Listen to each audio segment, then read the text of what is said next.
Assalamualaikum warahmatullahi wabarakatuh. Uh, Salam. Okey, ini sesi live yang saya buat agak ad hoc. Biasanya saya akan buat bagi notification. Jadi hari ini mana yang belum kenal saya, nama saya Hanafi Idris daripada hanafi.com.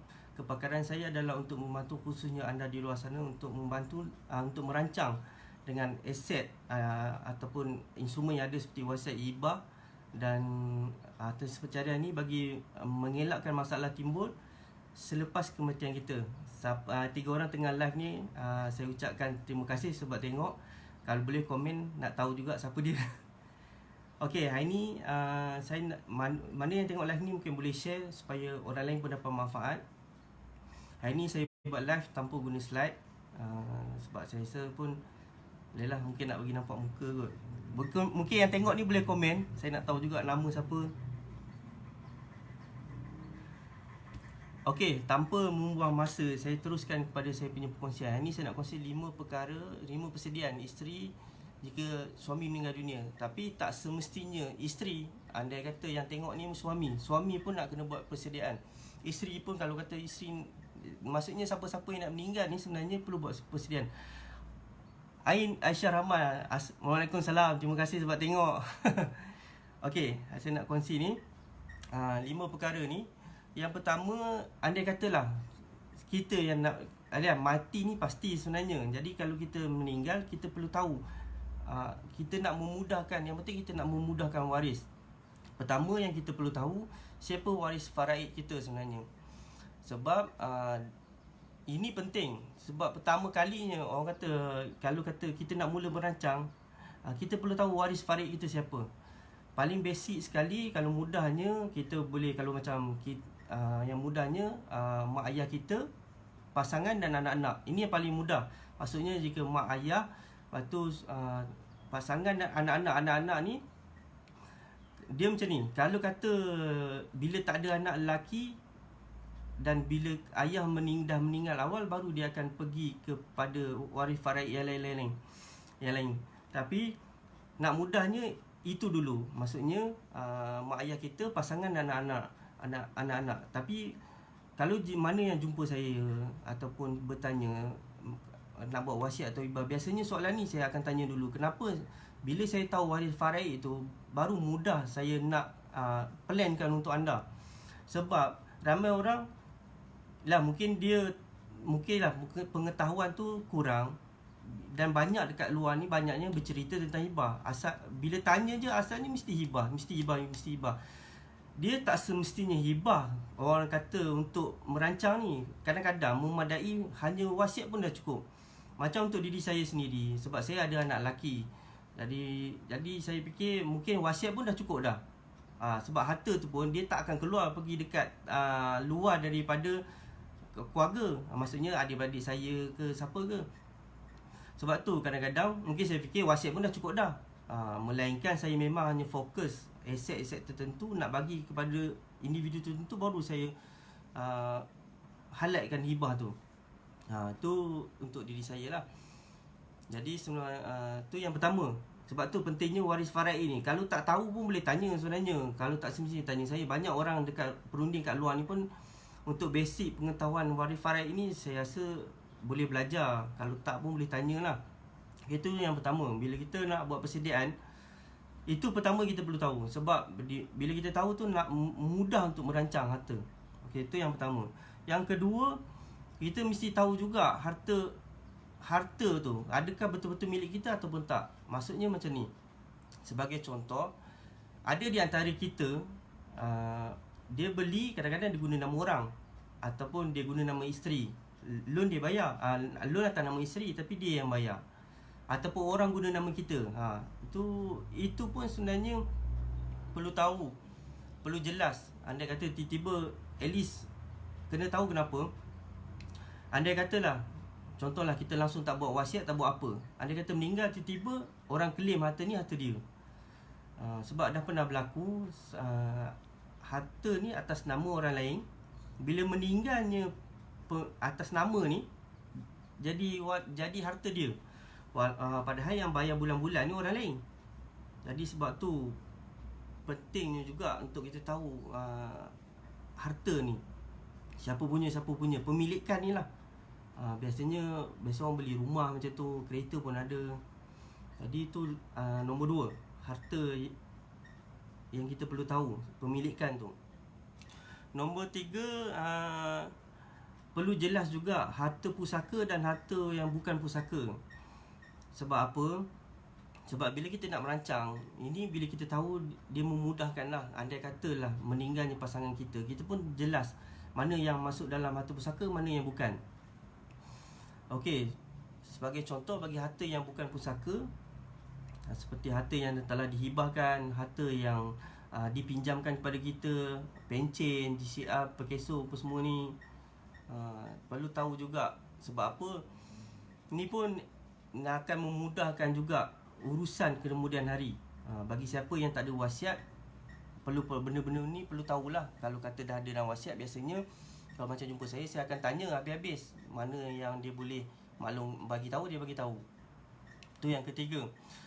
Ya, ada 4 orang view ni, mungkin ada soalan boleh terus tanya, tak apa. Sambil-sambil saya duk berkongsi ni, mungkin kalau ada soalan pun boleh tanya, tak ada masalah.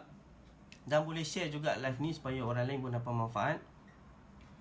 Okey, yang keempat berkenaan dengan harta sempencarian. Benda ni pun sebenarnya penting.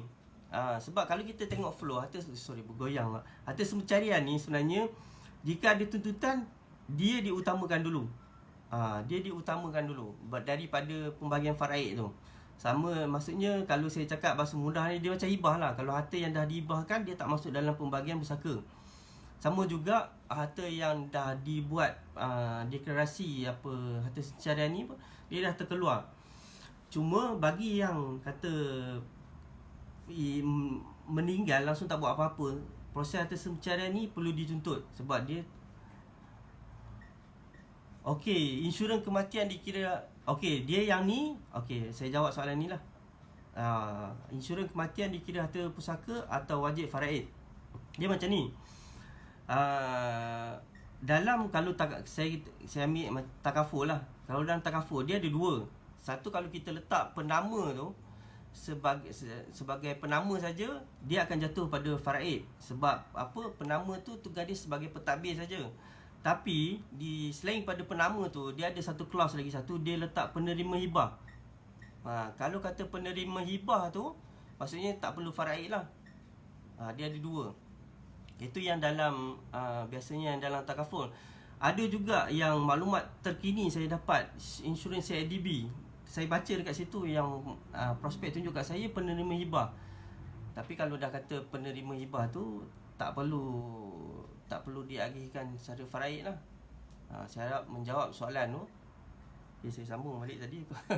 Berkenaan dengan harta sempencarian tu, kena buat tuntutan. Sebab benda ni pun dia tak akan automatik tiba-tiba jadi harta sempencarian. Kalau nak memudahkan tuntutan sempencarian tu, macam saya ada sediakan daripada syarikat amanah untuk deklarasikan mana satu nak buat harta sempencarian. Jadi memudahkan urusan. Sebab bila meninggal nanti, kita terus bagi je. Dia tak ada nak perlu perbincangan dah. Sama juga macam hibah. Tak perlu nak bincang, nak tanya siapa punya, setuju atau tak setuju. Okey. Jadi kalau nak buat tuntutan harta sempencarian tu, perlu pergi ke mahkamah syariah lah untuk buat tuntutan. Kalau kat Selangor ni, dia macam mudah. Kat negeri lain saya tak tahulah macam mana kan.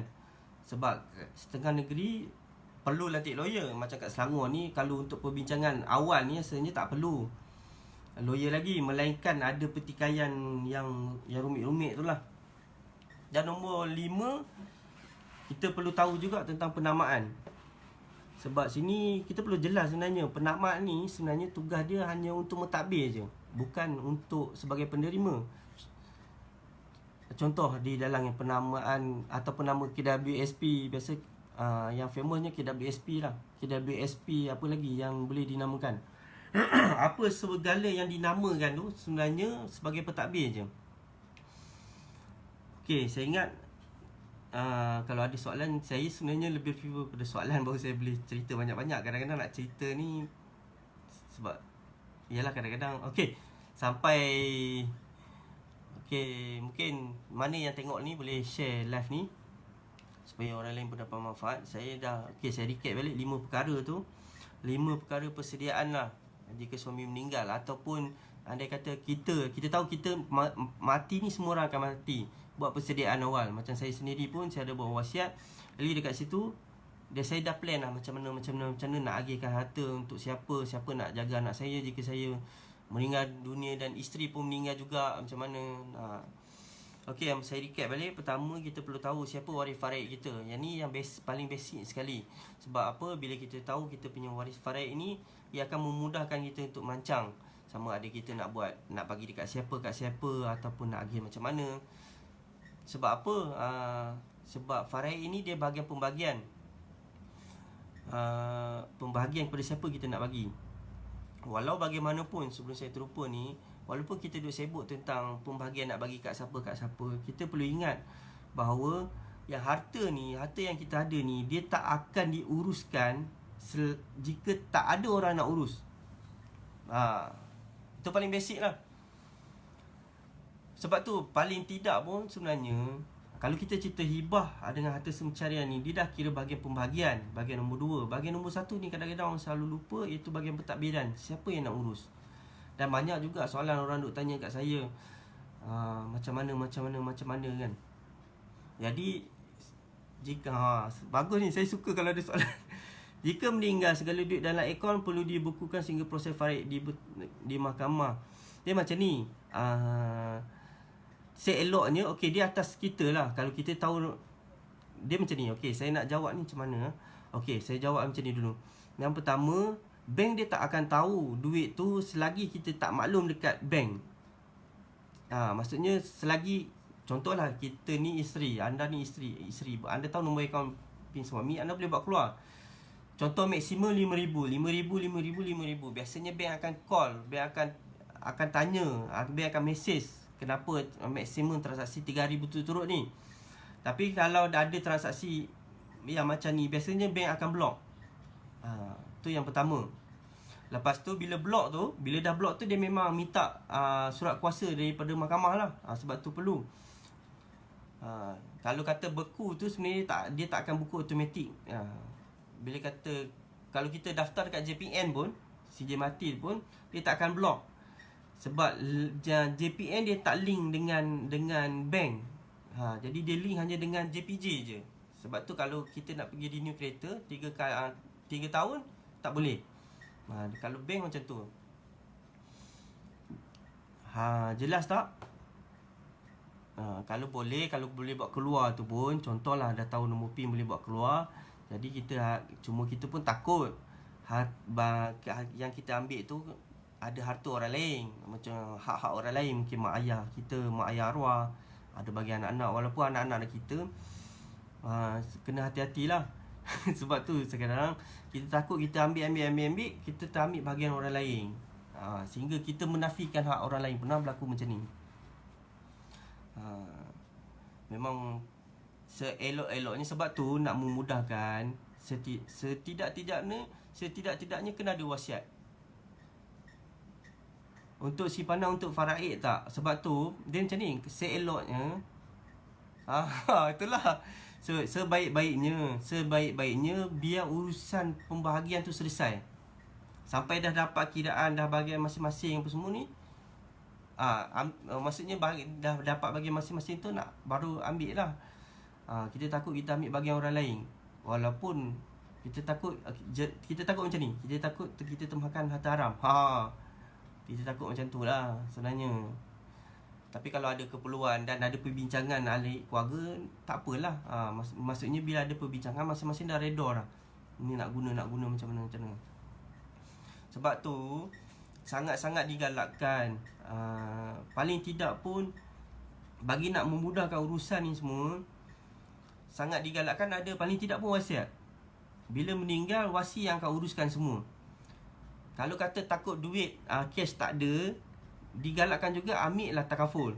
Ni perlu. Macam saya pun, bila saya buat wasiat saya kira saya punya hutang berapa. At least saya tahu, mungkin jangka masa tiba-tiba meninggal, mungkin hutang tu masih banyak lagi. Jadi ambil takaful untuk serahkan kepada penerima ni. Contoh takaful sekarang ni dia ada hibah, terus bagi. Kalau suami bagi kat isteri, andai kata suami meninggal, terus bagi dekat isteri. Senang. At least cash tu dah ada. Jadi harta pusaka tu kita tak usik. Kita dah ada duit sendiri dah sebenarnya, duit yang daripada takaful tu. Tapi kalau dah meninggal, patutnya biar urus bagi habis lah. Sebaik-baiknya urus bagi selesai lah. Boleh bincang sesama sendiri atau faraid ini wajib melalui mahkamah? Tak perlu. Sebab tu tadi awal-awal tadi saya cakap, kenapa kita perlu tahu waris faraid ini? Sebab wajib melalui mahkamah tak perlu. Sebab tu bila kita dah tahu waris faraid ni siapa, dengan orang ni saja kita boleh bincang. Kita takut. Itu sebab tu kalau kita tahu kita punya waris faraid, mudah. Kita takut kena adik-beradik, kenanya pakcik, makcik. Banyak yang duk mengadu kat saya. Bila nak bincang dengan pakcik susah. Pakcik pula dia jenis saya tak tahulah. Memang banyak isu yang duk berlaku ni. Cuma yalah, benda tu sampai tak sampai je kat kita. Jadi sebab tu kalau waris faraid tu semuanya okey, sebenarnya urusan dah banyak mudah dah. Dan ada orang kalau kata dah meninggal, ada orang yang boleh urus. Sebenarnya proses dia tak susah sebenarnya. Cuma kadang-kadang kita kekurangan masa lah sebenarnya. Kalau kata kita memang boleh urus, tak ada masalah. Cuma kita nak buat benda tu. Okey, 4 orang tengah live ni mungkin ada soalan boleh tanya. Saya boleh cuba jawab. Puan Aisyah Rahman, ada soalan lagi tak? Saya pun tak tahu dah berapa minit dah live ni. Dia tak tunjuk masa pula. Okey, lagi ada apa-apa nak tahu tak? Okey, sebab tu saya nak kongsi sikit apa yang saya boleh bantu anda untuk merancang. Pertama, saya boleh bantu anda boleh untuk nak tolong urus, tapi takut diraui sebab harta ni tak boleh main-main. Okey, sebenarnya boleh boleh urus, insya-Allah boleh urus. Yang penting maklumat harta tu kena jelas. Maklumat semua harta semua ada. Lepas tu nak tahu anggaran harta tu berapa. Okey, saya bagi tahulah, dah halang soalan dah keluar kan. Okey, yang penting yang nak urus ni mesti dalam kalangan ahli waris lah. Kalau kata puan boleh urus, puan boleh urus. Lepas tu maklumat harta semua ada, jelas dah ada. Cuma nak tahu anggaran nilai tu macam mana. Dia ada rumah tak ada rumah. Yang ni mungkin panjang sikit. Ataupun saya ringkaskan, bagi cash andai katalah harta alih ni termasuk kereta dan duit cash yang kurang daripada 600,000, boleh pergi direct ke Amanah Raya. Pergi ke Amanah Raya, isi borang, dia orang bagi semua maklumat, nanti dia orang buat lah. Ni cash kurang daripada 600,000. Rumah dan cash saja. Okey, rumah dan cash. Bagi kata kalau ada rumah, tanah apa semua ni, yang bagi bawah daripada 2 juta, anggaran lah. Anggaran rumah tu campur dengan cash dan lain-lain ni, kata bawah 2 juta, terus pergi ke pejabat usaha kecil. Dia biasanya dekat pejabat tanah. Urusan dia macam mana? Okey, sebelum tu, kalau ada rumah ni, buat carian rasmi dulu. Bila dah ada carian rasmi, kepilkan isi online. Semua maklumat tu nanti isi online. Lepas tu lepas dah isi online tu, print, pergi kat Pesuruhjaya Sumpah, sign, hantar dekat pejabat pusaka kecil tu. Mungkin dalam masa 3 bulan. Tengoklah, sebab sekarang ni dengan prosedur PKP lagi pun, saya rasa mungkin lambat lagi lah. Sebab saya pergi bank pun kena beratur, kena ni semua, kena masuk pun satu. Kalau pada bawah pada 2 juta, terus ke tempat yang saya nyatakan tadi, kat pejabat pusaka kecil tadi. Kalau kata lebih pada 2 juta, kena ke mahkamah tinggi. Lepas tu yang ni pun, mahkamah ni saya biasa ada yang boleh buat sendiri, tapi saya sarankan kalau nak mudah, yalah kadang-kadang perlu duit juga bagi hantar, bagi dekat lawyer lah untuk uruskan. Cuma yalah kadang-kadang duit tu kita ada tak ada pula lah. Okey, ada apa-apa? Okey, saya sambung balik tadi. Apa yang saya boleh buat? Saya boleh bantu buat wasiat, saya boleh buat atas pencarian, hibah. Dan kalau kata ada masalah pusaka, memang tak boleh urus pun sebenarnya saya boleh buat. Betul kena cas. Betul memang kena cas. Kalau kata kat sana nanti pun dia ada fee dia. Kalau nanti lawyer pun kena cas. Kalau pergi buat sendiri, mungkin cas dekat pejabat pusaka. Itu je lah. Okey, saya boleh buat wasiat hibah atas pencarian. Andai kata hibah takaful pun saya boleh bantu anda untuk buat, tak ada masalah. Lepas tu kalau kata tiba-tiba yang ada masalah pusaka pun, kalau kata rumit tak boleh nak buat ataupun kekangan masa, saya boleh bantu. Tapi kalau saya buat, saya charge jugalah. Ya. Tapi kalau nak buat sendiri, boleh, tak ada masalah. Okey, setakat ni ada apa-apa soalan lagi tak? Sebab sebenarnya saya, kalau biasa saya dekat taklimat, saya memang suka soalan sebenarnya. Senang, saya terus boleh jawab. Okey, sampai sini saja. Ada apa-apa lagi tak, Puan Syah? Okey, saya bagi 016-5577-653. Kalau apa-apa boleh tanya, insyaAllah. Kalau saya lambat reply, terus call. Kadang-kadang kalau call saya tak angkat, saya akan WhatsApp. Tapi macam mana, saya akan cuba call balik lah.